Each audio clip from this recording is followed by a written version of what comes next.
સાંભળી લેજો, આ આપણી આખરી ચૂંટણી હોઈ શકે. દમણ દીવની આ છેલ્લી ચૂંટણી બની જશે, એટલું તમે લોકો યાદ રાખજો. બીજું કે ડરી ડરીને ગભરાઈને જીવવા કરતા મરી જાય બધા, લડી લડીને તે ચાલે. કેમ કે તમને જે આજે ડરાવી રહ્યા છે, જે વાતને લઈને તમને ડર છે, એ ડર કાયમ રહેશે. આજે તમને આ વાત લઈને ડરાવશે, કાલે એ જ વાત લઈને બીજી વાત માટે ડરાવશે. આજે તમને કહેવાયું છે કે તમારી રૂમો તોડી દેવામાં આવશે, તમારા કામ ધંધા છીનવી લેવામાં આવશે, તમને નોકરીથી કાઢી મૂકવામાં આવશે, તમને ફલાણું કરાવી દેવામાં આવશે, તમને ઢીકણું કરાવી દેવામાં આવશે. તો શું તમારો ડર ખતમ થઈ જવાનો?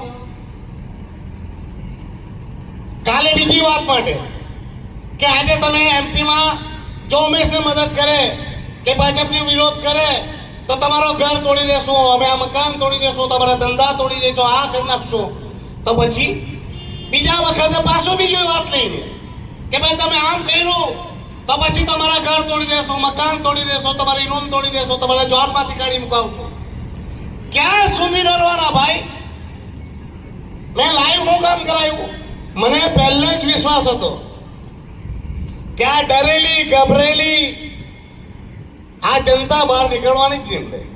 ને ડર અને માનસિકતા આપણા દમણ દીવની એટલી જોરદાર ભયભીત થઈ ગઈ છે.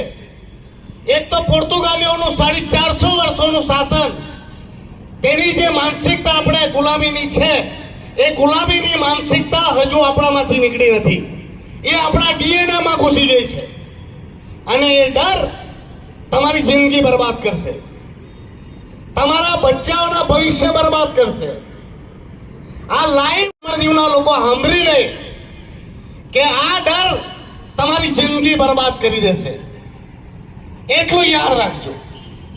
ડરના માહોલથી બહાર નીકળો. શું કરી લેવાના?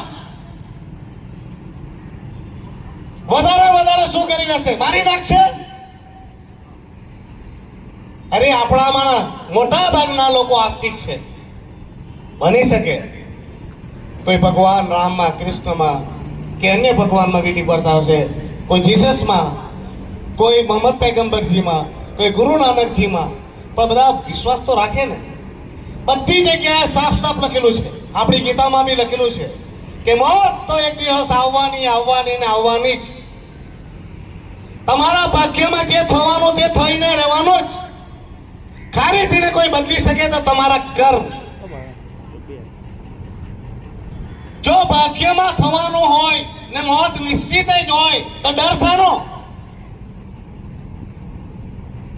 બધા કે ઉમેશ બોલ્યા કરે પ્રશાસનના વિરુદ્ધ, ઉમેશને કઈ નહીં થાય. અરે મારા તો ભાઈ હાથ પગથી લઈને આજથી થોડો લડું છું. હું તો 15 વર્ષનો હતો ત્યારથી આ લડાઈ લડતો હતો. મારા હાથ પગ ભાંગ્યા 3 વાર એટેક થયા. બાકી વાત નહીં જ્યારથી આ કાકો આવ્યો ત્યારથી. એમ કે કાકા તો ઉમેશ મળી જાય. અરે મને તો બરબાદ કરી નાખ્યો. મારી સ્કૂલની બ્રાન્ડ સાફ કેન્સલ. મારા પર 27 જેટલી એફઆઈઆર થઈ. આજે આ બધું લઈને આવ્યો. આટલા ચોપડા ભરેલા છે મારા, આટલા. આ 1, આ 2, આ 3, આ 4, આ 5, આ 6. આટલી બુક મારી પોલીસ સ્ટેશનમાં હાજરીની છે. છોડાય શનિવારે રવિવારે નાલી દમણ પોલીસ સ્ટેશનમાં બેહાડે, સોમવારે મને સેલવાસમાં બેહાડે, મહિનામાં 12 દિવસ તો મને પોલીસ સ્ટેશન બેહાડે. હમણાં તો બંધ થઈ ગયું, પણ 8-9 મહિના આવું કરાયું મને. ને સોમવારે મને ત્યાં સેલવાસ બોલાવે. શનિ રવિ નાલી દમણ, સોમવાર મારે ત્યાં સેલવાસ જવાનું, પછી બાકી બચેલા કોર્ટમાં દિવસ કાઢવાનો. આજે બી મારે કોર્ટમાં 12 થી 15 દિવસ રોજ દર મહિને કોર્ટમાં જવાનું. કઈ પૈસું નહીં લે. લોકોની લડાઈમાં લાસ્ટ ટાઈમ સ્કૂલની જમીન વેચી, આ વખતે ફ્લેટ ને મારી ઓફિસની 2 દુકાન બી છે. કોના માટે? અરે મળી જવાનો હતો ને ભાઈ. ને રૂપિયા જ કમાવાનો હોય તો આ ભગવાનની સાક્ષીએ, સૂર્યનારાયણ ભગવાનની સાક્ષીએ કહો, મારે ઘરની બહાર બી નીકળવાની પડે. આજે તમારી ઘરના લાઈટના બિલ જુઓ, 40% ઓછા થઈ ગયા. તમને ખબર છે ધંધો કેટલાનો? લગભગ 8,000 કરોડનો ધંધો ટોરેન્ટનો. તેમાંથી દર મહિને એટલે 650 કરોડ થી 750 કરોડનો દર મહિનેનો ધંધો. તેમાં 40% તમે ઓછા કરાવ્યા એટલે લગભગ 250 કરોડ. ટોરેન્ટ પાવરને દર મહિને 250 કરોડનું નુકસાન થાય. 3 મહિનામાં ગણો લગભગ 700 થી 800 કરોડનું નુકસાન કર્યું મેં. તો હું મને 50 કરોડ કે 100 કરોડ નહીં આપી લઈ? લાસ્ટ વર્ષે મેં 400 થી 450 કરોડને ટોરેન્ટ પાવરને નુકસાન કરાયું. તો મેં એને કહેતે તો 50 કરોડ મને નહીં આપી દેતે?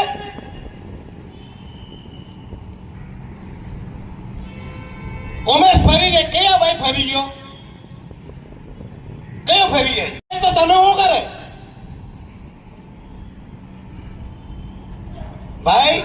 આ મારી બી આખરી જ લડાઈ સમજી લો.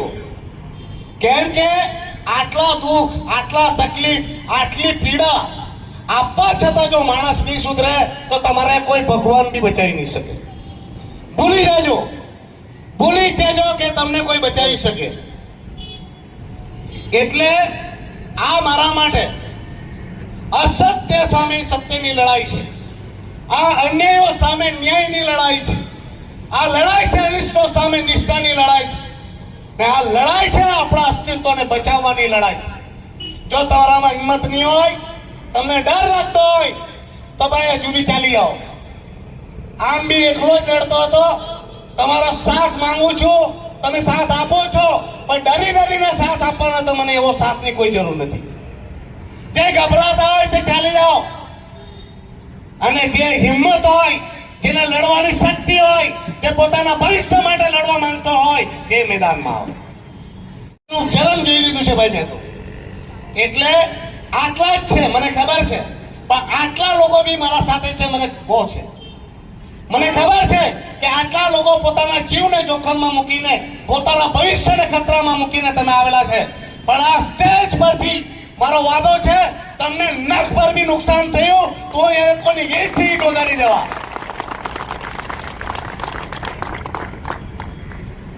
મને બધા પૂછે તારો મુદ્દો હું, તો મારો પહેલો મુદ્દો એક જ, એને વાંકો વાળો અને લાત મારીને દમણ દીધી ભગાવું. આ મારો એક પહેલો મુદ્દો છે. ને કાન ખોલીને જ સાંભળી લે. જે દિવસે હું જીત્યો તે દાડથી સમજી લેવાનું, જેટલું ભગાય તેટલું ભાગી જવાનું. બાકી હિંમતનગર સુધી તારા ટાટિયા પકડીને તું ઘસડતો લઈ જઈશ. આ ઉમેશ પટેલનો વાદો છે. આ ઉમેશ પટેલની ગેરંટી છે. બીજી, આ દમણ દીવમાં આજે શોભાના ગાંઠિયા બની ગયા. દુઃખની વાત છે કે છતાં પણ આપણા સરપંચો, જિલ્લા પંચાયતના, નગરપાલિકાના મેમ્બરો, પ્રમુખો એ જ પાર્ટીને તાલવા ચાટી રહ્યા છે. આજે પંચાયત પાસે ચાય પીવાનો પાવર નથી. લોકો કહે છે ઘરો, મકાનો, દુકાનો તોડાય છે, પ્રશાસનની ભૂલ છે. હું કેમ નહીં, એ ભૂલ આપણા સરપંચોની, આપણા જિલ્લા પંચાયતના મેમ્બરોની, આપણા નગરપાલિકાના મેમ્બરોની, નગરપાલિકાના પ્રમુખની, જિલ્લા પંચાયતના પ્રમુખની અને આપણા સાંસદની છે. કેમ કે તમે યાદ કરો, પહેલા પંચાયત પાસે પાવર હતા, જિલ્લા પંચાયત પાસે પાવર હતા, નગરપાલિકા પાસે પાવર હતા. ત્યારે શું આપણા ઘર તૂટતા હતા? કોઈના ઘર તૂટેલા? કેમ કે ત્યારે આપણા પંચાયતના સરપંચો અને જિલ્લા પંચાયત વાળાને ઘરે આપણે ચાલી જાય તો તે ઘર, મકાન, દુકાન તૂટી જતા. પણ આજે તો સરપંચ પાસે પાવર જ નહીં. પેલો સેક્રેટરી પાવર કરે, જિલ્લા પંચાયતમાં પેલો સીઓ આવે, નગરપાલિકામાં સીઓ આવે. પાવર ક્યાં? એટલે જયારે પાવર ગયા ત્યારે જ આ નેતા લોકોએ ઘૂંટણે ટેકીને બેસી ગયા. જેથી આજે આપણા ઘર, મકાન, દુકાન તૂટે તેના જવાબદાર આપણા જ લોકો છે, આપણા જ પ્રતિનિધિ છે, આપણા જ સરપંચ છે, આપણા જ જિલ્લા પંચાયતના મેમ્બર છે ને આપણા જ કાઉન્સિલર, આપણો જ સાંસદ છે. પેલા તો ત્યારે તૂટ્યા જ્યારે આપણા આપણા જેટલા પ્રતિનિધિ છે એ ઘૂંટણીએ બેઠા. એટલે દમણ દીવમાં એસેમ્બલી લાવવાની જરૂર છે ને એ મારો વાદો છે, મારી ગેરંટી છે. આ દમણ દીવમાં હું જીત્યો તો 5 વર્ષની અંદર એસેમ્બલી જરૂર લાવીશ. પાવરને ભગાવવાનું ભાઈ, આ મેં જે વાત કરેલી ને આજે બધી અક્ષર સાચી પડે. મેં લોકોને કીધેલું કે આ ટોરન્ટ પાવર આવશે, લોકો બરબાદ થઈ જશે. હમણાં મેં દોડીને ટોરન્ટ પાવરના લાઈટ બિલ ઓછા કરાવ્યા. તમને પગે પડીને ખાલી મારી ઘરવાળીએ તમને ઘરે આવીને ચોખા જ નહીં લઈ ગયા. 6 મહિના સુધી ઘરે આવીને તમને કહ્યું ભાઈ ચાલો નહીં, ચાલો નહીં ભાઈ ટોરન્ટ પાવરને હટાવીએ. કોઈ નહીં આવે. એકલા લડાઈ લડી. ભલું થાય મારા દમણના અમુક નેતાઓ, મારા જે દોસ્તારો છે તેમનું ભલું થાય. આ ફેક્ટરી વાળાનું એ બિચારા મારા સાથે આવ્યા, ઓલમાં બોલ્યા, આજે લડ્યા, 40% જેટલા બિલ ઓછા થઈ ગયા. તમે બધા આવેલા છો તો આજે ટોરન્ટ પાવર નીકળી જશે. ટોરન્ટ પાવર એક પ્રેસ નોટ બહાર પાડી કે અમારાથી મિસકેલ્ક્યુલેશન થયું. આજે ટોરન્ટ પાવર એફપીપીસી ચાર્જીસ હટાવી દીધા, પણ 23 મહિના સુધી આપણા પાસે જે પાવર્સના પૈસા લીધા વધારેના, તેનો જવાબદાર કોણ? એ પૈસાનું શું? આજે ટોરન્ટ પાવરનો ભ્રષ્ટાચાર કરવા માટે એ લોકોને ખુલ્લી છૂટ અપાઈ છે. 1500 કરોડ રૂપિયા લગભગ આ લોકોએ આપણાથી લૂંટ્યા છે. તો કોન્ટ્રાક્ટ કેમ રદ નથી કરતા? જ્યારે ટોરન્ટ પાવર પોતે સ્વીકાર્ય કરે તો કેમ કે ટોરન્ટ પાવર વેચવામાં આપણા લોકોએ પૈસા લઈ લીધા છે. પૈસા 1-2 કરોડ નહીં, 400 થી 500 કરોડ રૂપિયા ખાઈ ગયાની વાત છે. એવા એ લોકો પૈસા ખાઈ જવાના ને હવે બરબાદ થવાનું આપણે. એટલે આ ટોરન્ટ પાવરના બોરિયા બિસ્તરા બંધ કરાવવાના છે. દીપેશભાઈ ભારતીય જનતા પાર્ટીના અધ્યક્ષ કહેતા હતા કે દમણ દીવમાં 80% કામ થઈ ગયું છે. કામનું સાંભળજો શું કે બેન, થોડે તો તાપ લેવાનો જ. તાપ લેવો તમે, કેમ કે એવો ભવિષ્યનો સવાલ છે. દીપેશ ટંડેલ કહેતો હતો કે ભાઈ 80% કામ થઈ ગયું. કયું થઈ ગયું? બરાબર, 80% લોકોના ઘેર તૂટી ગયા, 80% લોકોની રોજગારી ચાલી ગઈ, 80% દમણ દીવ બરબાદ થઈ ગયું. હવે બાકી કયું બચ્યું? 20% કયું બચ્યું? હવે આપણી આંખ ને આપણી કિડની બાકી છે, જ્યાં ભાજપ વાળા લાડા બાકી છે. એટલે પૂરું જ કરી નાખ્યું એમ. હવે 5 વર્ષ આવું તો અમે પૂરા જ કરી નાખવાના. હવે ઘરો તો ગયા, રોજગાર તો ગયા, મકાન તો ગયા, ધંધા તો ગયા, બચ્યું આંખ ને કિડની. એટલે હું એમ કે જે બાકી છે તેની તમારું પૂરું જ કરી નાખવું એમ. બાકી બીજું તો 80% નથી. આજે દમણમાં ગલી ગયો, પીવાનું પાણી નથી. બિસ્લેરી આપવાનો હતો આપણો સાંસદ, નાવા ધોવાનું પાણી નથી. આજે મેં મીઠાવાડમાં જોયું, 3 મીઠાવાડમાં અરે ઘરના મકાનની દિવાલ નથી, પતરા, આપણા સિમેન્ટના પતરાથી બિચારાઓએ ઝોપડા બનાવેલા. આજે દમણ આટલો એમ કે પાછો રાયના લાલુભાઈ ના શબ્દ, રાયના દાણા જેટલું દમણ એને ઓળખતો. તને રાયના દાણા જેટલું દમણ નું બી ડેવલપમેન્ટ નહીં થયું લાલુભાઈ? તું જ તો કે રાયના દાણા જેટલું, તો રાયના દાણા નું બી તારાથી ડેવલપમેન્ટ નહીં થાય. આજે લોકોને આઝાદીના આટલા વર્ષે પાણીની તકલીફ, લોકોને મકાનના દિવાલ નહીં મળે. એક બાજુ મોદીજી કે સર કો છત कहाँ है छत? हर नल में जल, हर घर जल, कहाँ है जल? તમે સમાપ્ત કરી દીધું છે. હજુ બી હોશમાં આવો તમે લોકો. કયા વિકાસની વાત કરે? કયો વિકાસ? આજે લોકોના ઘરો, દુકાનો, મકાનો તોડવા એ વિકાસ? લોકોના લારી ગલ્લા ઉછાળવાના એ વિકાસ? ઘર મકાનના વેરા વધારી દેવાના એ વિકાસ? સરકારી કર્મચારીઓને વર્ષો સુધી કામ કરાવીને નોકરીથી કાઢી મુકાવવાના એ વિકાસ? કયો વિકાસ?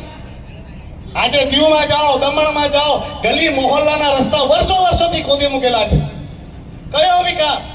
આજે આ તમારા રોડોના કોન્ટ્રાક્ટર, જો કે આપણા દમણના તો છે જ નહીં, ગુજરાતના જ છે. રોડ કેમ નહીં બને ખબર તમને? લોકોને પૂરા કેમ નહીં થાય? કોઈ પૂછ્યું? એ તો ટાઈમ હોય 3 મહિના, 6 મહિના, 9 મહિનામાં રોડ પૂરા કરવાના. આપણા કેમ નહીં પૂરા થાય? તમને ખબર છે? કેમ કે કોન્ટ્રાક્ટરોને પૈસા જ નહીં આપે. અરે કઈ કેટલા કોન્ટ્રાક્ટરો તો કોર્ટમાં કેસ કર્યો તો કલેક્ટરની ઓફિસ સીઝ કરવાનો ઓર્ડર આવ્યો. કઈ કેટલા તો આ PWD ની ઓફિસના ફર્નિચર ઉચકી લઈ ગયા. ખબર તમને? પૂછો જઈને. હમણાં કોન્ટ્રાક્ટર આમરણો ભૂખ હડતાલ પર ઉતરેલો જિલ્લા પંચાયત ત્યારે તેને પૈસા આપ્યા. તો રોડ પૂરા નથી થાય. આપણા ફંડોના રૂપિયા સાફ ખાઈ ગયા.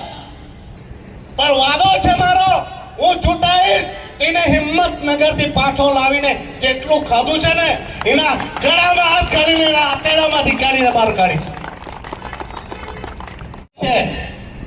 એને કહી દેજે કે દીકરા તું જે પાછામાં લાખવાની વાત કર્યા કરે કરી લે. ઉમેશ પટેલ તારા બાપથી બી ડરતો નથી. અરે તમને ખબર નહીં હશે, હમણાં એક ભાઈને બિચારાને પાસામાં લઈ ને તેમાં મારું નામ લખી મોકલું નીચે. એટલે ફાઇલ તો ઉમેશ ની હોતી, પાસામાં તો ઉમેશ ને નાખવાના આવતા, પણ દીકરાઓથી ગલતીથી મારું નામ કાઢવાનું નહીં ગયું. કોની? આ ઉમેશ ની. પણ એની આ બધી ફાઇલ મેં તૈયાર કરી છે.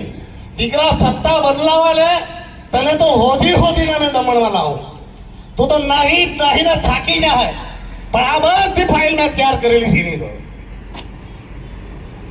તાપ તો લાગે ભાઈ.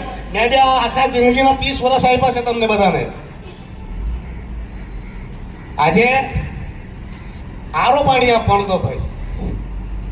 પાછા એમ કે દીપેશ એમ કે લાઈટના બિલ તો અમે કે લાલુભાઈ ઓછા કરાવ્યા. લાલુભાઈને પૂછો ને JERC નો મતલબ થાય. લાલુભાઈ જો આ JERC નો મતલબ અહીંયા ખાલી લખેલું વાંચી જાય તો સારો રાજનીતિ છોડી મૂકી જા.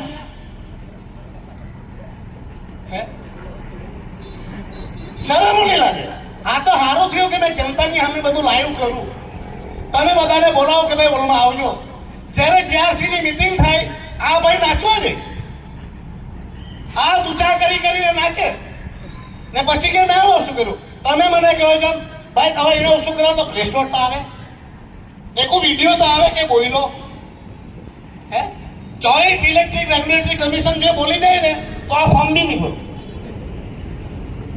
શરમ કરો દીપેશ ટંડેલ, શરમ. દીવનો જે પ્રમુખ છે એ તો અમારા માણસને ધમકી આપે. તમે એમ કે ટોરન્ટ પાવરનો વિરોધ કેમ કરે? અહીંયા એક સરપંચ, એક જિલ્લા પંચાયત, નગરપાલિકા વાળો મીટિંગમાં બોલવા નહીં આવે. લાઈટ બી તમે ઓછા કરાવ્યા. મને તો લકો નહીં માર્યો, પણ દીકરા તમે જૂઠું બોલ્યા તો મારા મોઢામાં જરૂર લકો મારી જાય. લાઈટના બિલ ઓછા કર્યા. શરમ કરો. અરે લાઈટના બિલ ઓછા થતા હોય તો એથી પડકાર કરો દીપેશ ટંડેલને કે જે વસ્તુ તમારા હાથમાં છે લાઈટના બિલ તો ઓછા કરવાના તમારા બાપના પ્લાનિંગ લે. એ તો લડવા પડે ઉમેશની જેમ છાતી કાઢીને. પણ જે ઓછું કરવાનું છે વધી ગયા એ તો નગરપાલિકાએ વધાર્યા. પણ નગરપાલિકામાં તો તમારી સરકાર છે, તમારો પ્રમુખ છે દીપેશભાઈ. તમારા તો સરપંચના સભ્યથી લઈ ને રાષ્ટ્રપતિ સુધીના સરકાર છે. તો આ નગરપાલિકાના જે હાઉસ ટેક્સ વધાર્યા છે તે પાછા લેવો. જે હાથમાં છે તે તો થાય નહીં. ને વાત કરે આની કે અમે લાઈટના બિલ ઓછા કર્યા. હાઉસ ટેક્સ તો ઘટાડો. જે કરવાનું તે કરાય નહીં. ભાઈ તમે કયો નહીં, કોઈ લડવા વગર, કોર્ટમાં જવા વગર આ JRC કમિશન ફેસલો લે. JRC કમિશનમાં એવું આવે ને તો લાઈટના બિલ એવડો ઓછા કરી નાખે. પેલો આપણામાં કહે ને પેલો 2 બલ્લી નીચે કૂતરો ચાલે.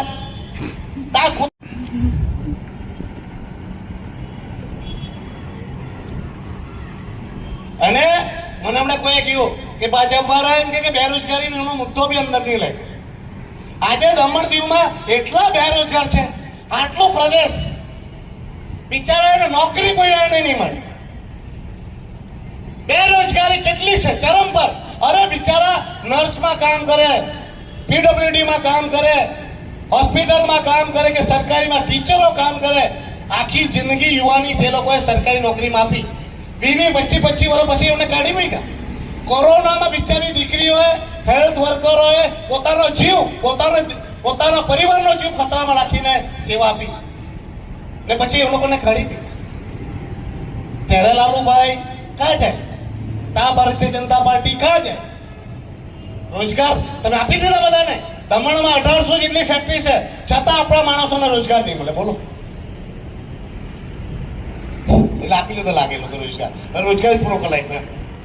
જે બિચારાઓએ લારી, ગલ્લા, દુકાન, મકાન, અરે તે તરકારી વેચે, તે 10 રૂપિયા લેતા હતા, તેને 50 રૂપિયા. આ અહીંયા મચ્છી માર્કેટમાં મચ્છી વેચે, એવું નહીં કે બાગડાનું નાનું બાગડું 50 રૂપિયા, જરાક બાગડું હોય તો 100 રૂપિયા. મતલબ 3-3 હજાર રૂપિયા ખેતી, 3000 તો કમાય ને. હવે તો સરકારી હોસ્પિટલમાં રૂપિયા માંગે. અને જયારે આ સરકારી હોસ્પિટલમાં પૈસાનો રેટ નક્કી થતો હતો ત્યારે લાલુભાઈ ક્યાં હતો? એ કમિટીમાં લાલુભાઈ કેમ નહીં બોલ્યો? તું લાઈટના બિલ ઓછા કરાવ્યા એમ કે તારી સામે જયારે આ કમિટી ડિસિઝન લેતી કે ભાઈ એક્સિડન્ટ આટલા પૈસા, રૂમના આટલા પૈસા, હવે હોસ્પિટલમાં બ્લડ ટેસ્ટના આટલા રૂપિયા, ત્યારે તું કેમ નહીં બોલ્યો? ત્યારે જાજો મરુણમાં એક ડॉक्टर છે, એ બોલ્યો कि सर ये सरकारी हॉस्पिटल है, उसमें इलाज के पैसे नहीं लिए जाते. मेरे कमेटी ना चेयरमैन एम के डॉक्टर ने दबावे कि तू एमपी है या ये एमपी है, एमपी को कोई तकलीफ नहीं है तो तुझे क्या तकलीफ हो रही है?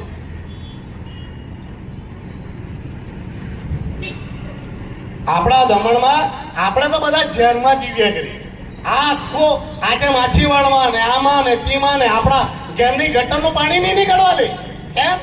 પોલ્યુશન ફેલાય ને આખી ગુજરાતમાંથી નદીવાળું પાણી, આ નદીનું પાણી, કેમિકલ ભરેલું પાણી આખો દરિયો કારો કરી નાખે. એમાં પોલ્યુશન નહીં દેખાય.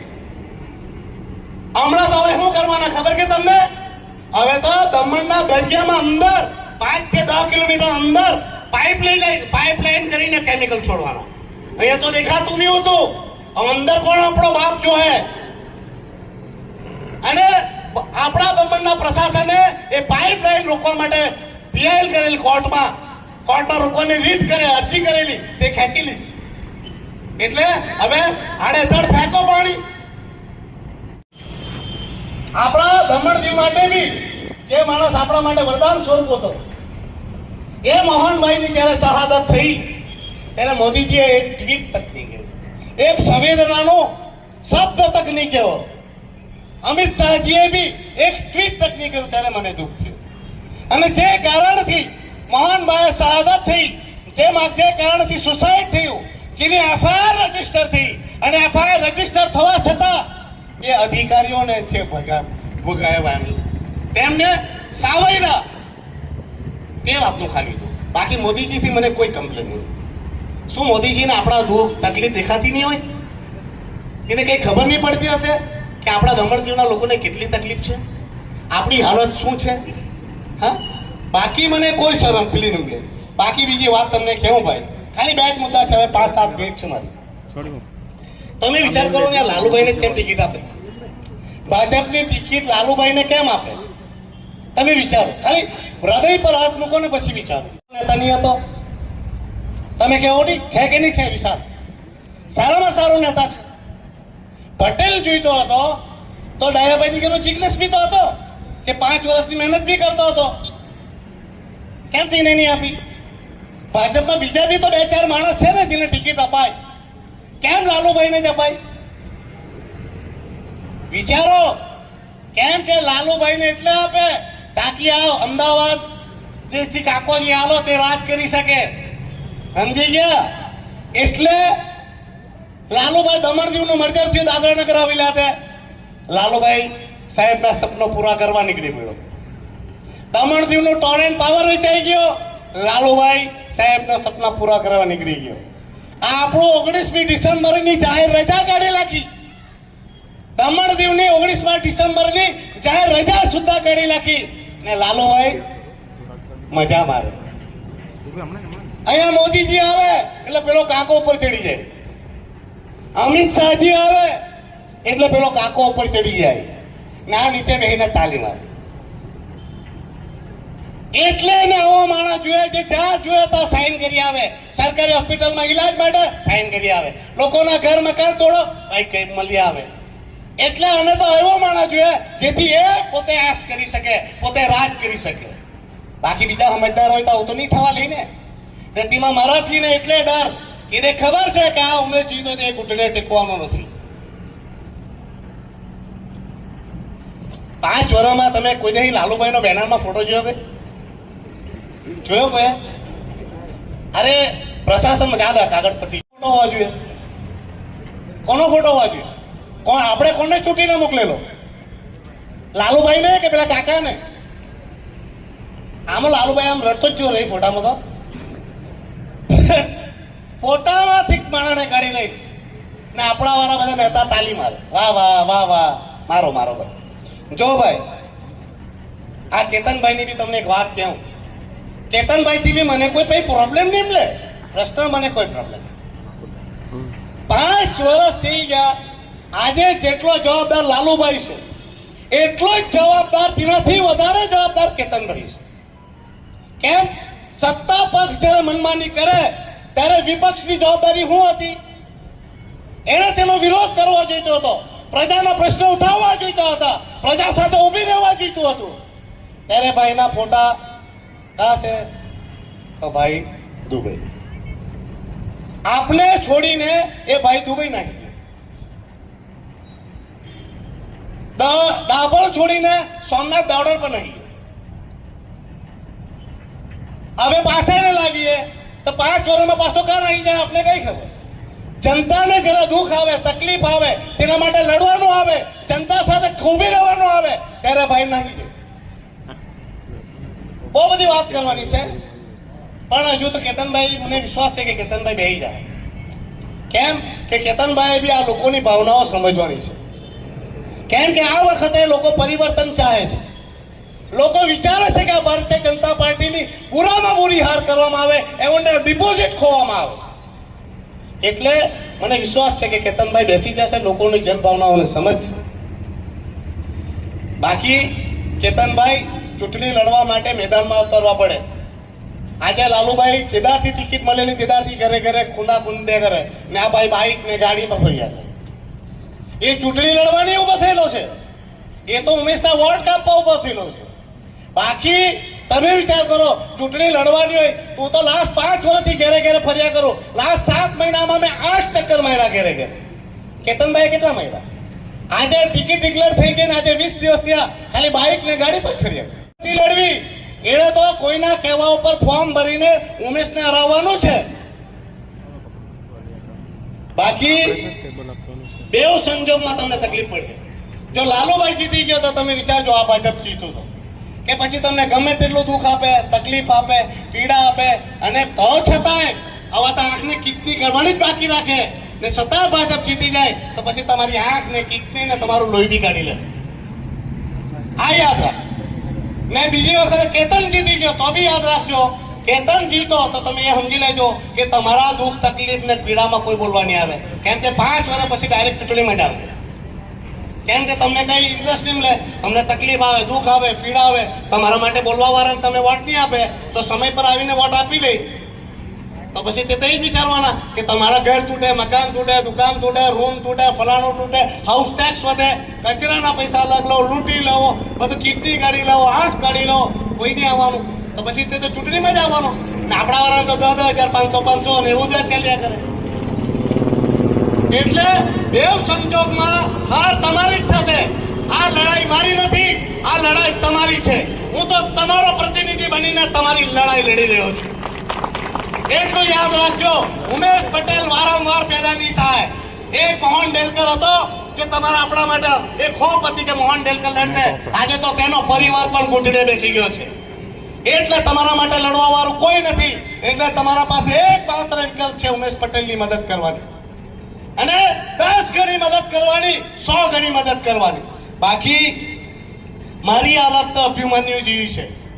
જેમ અભિમન્યુ 7 કોટા ની ખબર હતી એને કે મેં 7મો કોટો પાર કરીને બહાર નહીં આવું,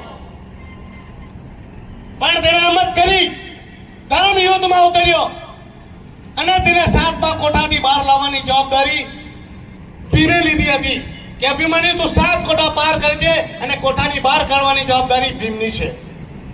એટલે આજે આ અભિમન્યુ, મને ખબર છે જીત આપણી જ છે અને અભિમન્યુ પણ સાથે 7 કોઠા જીતી જ ગયો હતો અને ખાલી ભીમની વાટ જોતો હતો.